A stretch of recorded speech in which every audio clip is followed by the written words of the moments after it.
Une des composantes de la démarche scientifique, c'est justement la description ou la proposition d'une hypothèse. Donc, ce cours se concentre sur comment on construit, puis quelles sont les étapes pour énoncer une hypothèse. Donc, le plan court est très simple pour cette semaine. On va commencer avec comment est-ce qu'on formule et puis comment est-ce qu'on énonce une hypothèse. Prochain cours va porter sur la recension des écrits. Alors, aujourd'hui, simplement pour vous donner un petit aperçu qu'au tout début, on avait vu dans la démarche scientifique que souvent, on commençait avec une idée de recherche. Alors, pour décortiquer un peu, puis pour décomposer un peu le cheminement entre l'idée de la recherche et la formulation des hypothèses, vous voyez à l'écran qu'il y a des petites étapes intermédiaires, disons. Alors, après avoir eu une première idée de notre idée de recherche, ce qu'on veut souvent faire, c'est aller voir, faire une première recension des écrits préliminaires. Alors, ça pourrait être aussi simple que sur Google pour voir, OK, mais c'est quoi les mots-clés, ainsi de suite. Après qu'on a fait une recension, soit sur Google ou dans les journaux scientifiques aussi, après qu'on a vu un peu qu'est-ce qui se passe, on va arriver à une hypothèse préliminaire. Alors, une fois qu'on a une hypothèse préliminaire, c'est un peu comme une hypothèse de travail. Alors, c'est-à-dire que c'est une hypothèse sur laquelle on va initier notre travail et puis sur laquelle on va probablement apporter des modifications. Donc, c'est notre formulation préliminaire. Une fois qu'on a une bonne formulation préliminaire d'une hypothèse, là, on va aller faire le vrai travail de la recension des écrits, où ce qu'on va creuser un peu plus creux dans les articles scientifiques. On va aller peaufiner vraiment notre hypothèse pour arriver à notre formulation, disons, formelle ou quasi finale de notre hypothèse. Alors, c'est important de réaliser que la formulation des hypothèses c'est un processus itératif, dans le sens qu'on veut commencer avec une idée, tester notre idée, voir est-ce qu'on peut peaufiner notre idée, l'améliorer, revenir à l'idée de recherche. S'il faut changer l'idée de recherche, on change l'idée de recherche, pour ensuite là, continuer. Alors, c'est une interaction entre ce qu'on pense, nos opinions, nos préférences, et puis la réalité des faits scientifiques, ainsi que la formulation des hypothèses. Ce à quoi je veux que vous pensez, c'est juste à cause que vous avez une idée dans votre tête du début, elle peut changer, puis elle devrait changer. Elle devrait être améliorée avec le fait que vous accumulez d'autres informations, que vous allez chercher d'autres informations qui viennent peaufiner.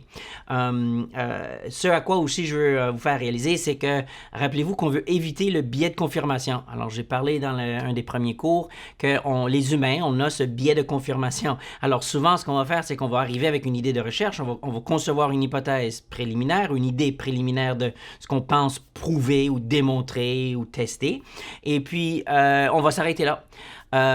Et puis ça, c'est effectivement un exemple typique du biais de confirmation. Je pense que toutes les chaises sont bleues. Alors, je vais simplement compter les chaises bleues dans mon bureau. Ah! Il y en a une. Bon, j'ai raison. Alors, vous voyez comment est-ce qu'il y a un gros problème avec cette hypothèse. Alors, les hypothèses, ils vont évaluer, ils peuvent évoluer. Donc, c'est tout à fait, ça fait partie d'une méthode rigoureuse en recherche. Donc, pour revenir à la définition d'hypothèse, c'est une déclaration ou prédiction empiriquement testable sur la relation entre au moins deux variables qui peuvent être mesurées objectivement.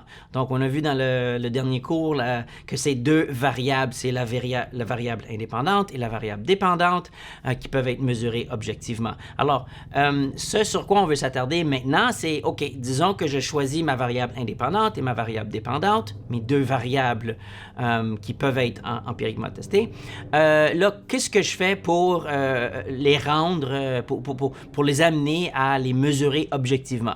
Alors, c'est la raison d'être des hypothèses. Les hypothèses définissent et concrétisent notre définition de nos variables indépendantes et dépendantes et opérationnalisent nos variables indépendantes et dépendantes.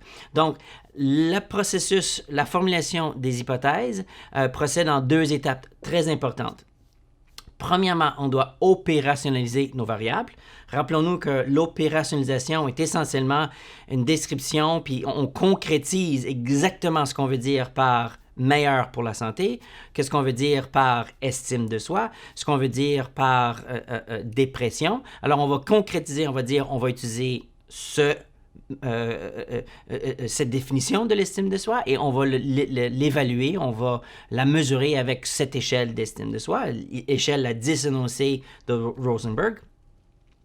Alors, c'est la première étape. La deuxième étape, c'est que, alors ça, c'est, par exemple, l'estime de soi est ma variable indépendante, et puis le succès scolaire. Alors, qu'est-ce que je veux dire par le succès scolaire? Succès scolaire, encore, on se rappelle que c'est une idée relativement vague, c'est une idée théorique. Alors, comment est-ce que je vais concrétiser le succès scolaire? Avec les notes à l'université. Alors, ça pourrait être aussi simple que ça. On n'a pas besoin de se compliquer la vie avec l'opérationnalisation, ça peut être assez simple, puis en fait, on veut le garder simple. Alors, ma variable indépendante est l'estime de soi, ma variable dépendante est le succès scolaire. J'ai opérationnalisé l'estime de soi avec une échelle à 10 items de Rosenberg qui va de 1 à 40 points, 40 étant une très très forte estime de soi, et puis 1 qui est quasiment défoncé. Et puis le succès scolaire qui est sa moyenne cumulative. Alors, c'est un chiffre allant de quasiment 0, 2.5 jusqu'à 4.3. Alors, je viens d'opérationnaliser mes deux variables. Alors là, une fois que j'ai opérationnalisé mes deux variables, là, la deuxième étape de la formulation des hypothèses, c'est que je veux établir un lien logique. Alors, comment est-ce que ces deux variables sont liées? Si une augmente, est-ce que l'autre aussi va augmenter? Si une augmente, est-ce que l'autre va diminuer? C'est aussi simple que ça. Ou si une augmente, absolument rien va se passer à l'autre. Alors, si votre scénario est le troisième scénario, ben, on oublie l'hypothèse parce que la variable indépendante n'a aucune influence sur la variable dépendante, donc pourquoi étudier ce phénomène? Alors, on veut, dans une hypothèse, proposer que plus mon estime augmente, plus mon succès scolaire va aussi augmenter. Alors, ceux qui ont une plus haute estime d'eux-mêmes vont aussi avoir un plus haut succès scolaire. Ou on pourrait proposer l'opposé aussi. Plus j'augmente en symptômes de dépression, plus j'augmente, plus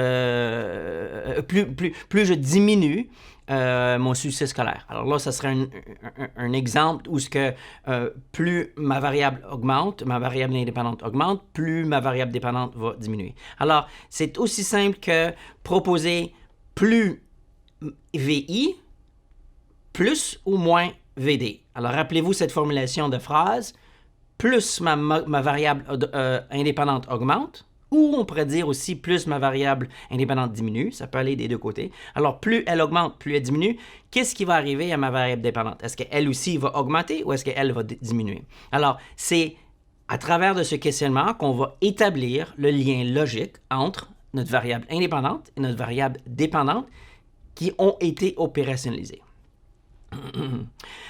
Donc, comme j'ai fait référence au début aussi, notre hypothèse peut être conceptuelle ou elle peut être opérationnalisée. Le conceptuel est souvent la version de l'hypothèse préliminaire. Alors, je pense que l'estime de soi est liée au succès scolaire.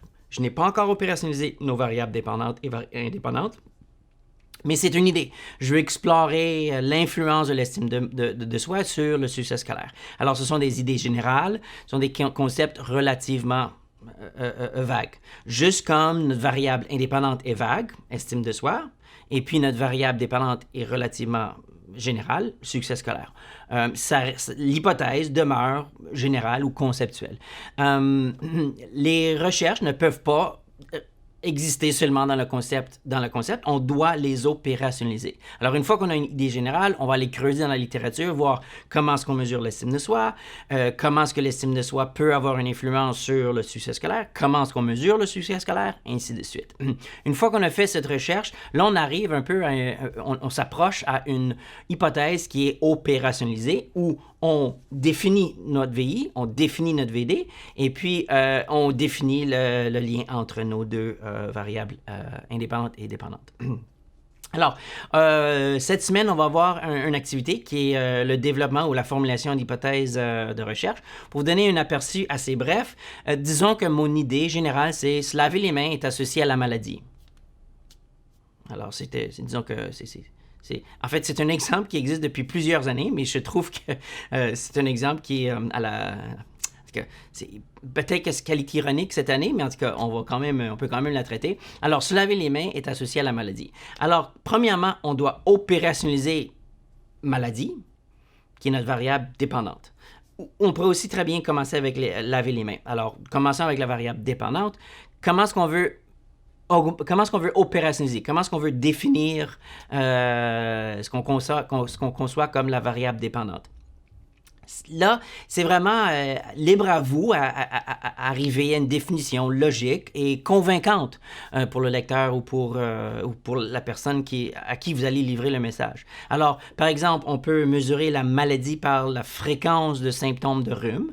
Ou le nombre de fois qu'on a une grippe par année. On peut le nombre de jours qu'on manque de travail ou qu'on manque d'école, ou ainsi de suite. Alors, vous voyez comment la manière qu'on définit le concept de maladie va différer selon vos préférences, votre approche, la manière que vous concevez le construit.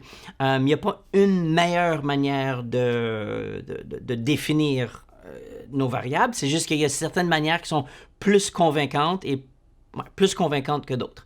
Alors, on veut quand même la définir d'une certaine manière convaincante. Alors, par exemple, pour l'exercice, disons que je veux opérationnaliser le concept de maladie avec le nombre de symptômes de rhume au courant des mois de l'hiver. Alors, de décembre allant jusqu'à mars. Alors, pour les 4 mois de l'hiver.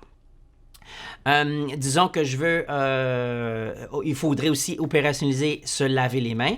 Dans ce cas-ci, ça peut être aussi simple que le nombre de fois qu'on se lave les mains par jour. Alors, la moyenne de fois qu'on se lave les mains par jour. Alors, vous voyez comment est-ce que l'opérationnalisation n'a pas besoin d'être compliqué, on veut le garder assez simple, mais on veut que ça soit aussi assez convaincant puis logique comme description ou comme définition. Donc, si je veux évaluer le nombre de fois qu'on se lave les mains par jour et le nombre de fréquences de rhume au courant des mois de décembre à janvier, c'est mes deux variables indépendante et dépendante. La deuxième chose que je veux faire dans la formulation de mes hypothèses, c'est je veux mettre en lien, je veux énoncer le lien logique entre ma VI, le nombre de fois qu'on se lave les mains par jour, et la fréquence ou le nombre de symptômes. Alors, plus je me lave les mains, moins je vais avoir de symptômes. Ce serait le lien que je proposerais dans mon hypothèse. Donc, pour l'hypothèse formelle ou disons finale, je dirais que plus de fois on se lave les mains par jour, plus on réduit la durée des symptômes ou plus on a moins de symptômes de rhume pendant les mois de décembre à mars. Donc, ce jeudi, nous allons faire une activité de recherche, une activité de l'hypothèse de recherche qui consiste, je vous rappelle, premièrement, identifier la VI, deuxièmement, identifier la VD, troisièmement, identifier le lien proposé entre la VI et la VD, et puis finalement, je vous rappelle l'avant-dernier cours, un des derniers cours, on avait aussi parlé des fois, on se dit, ça dépend. Alors, le lien entre la VI et la VD va dépendre, ou on va se dire, mais ça dépend de. Et puis, je vous rappelle que lorsqu'on se pose la question, ou lorsqu'on arrive à se poser la question, ça dépend, c'est une indication qu'on parle soit d'une variable médiatrice ou modératrice. Alors, on va explorer à travers de l'activité la VI, la VD, le lien entre la VI et la VD, et puis voir s'il y a lieu d'avoir une variable médiatrice ou modératrice.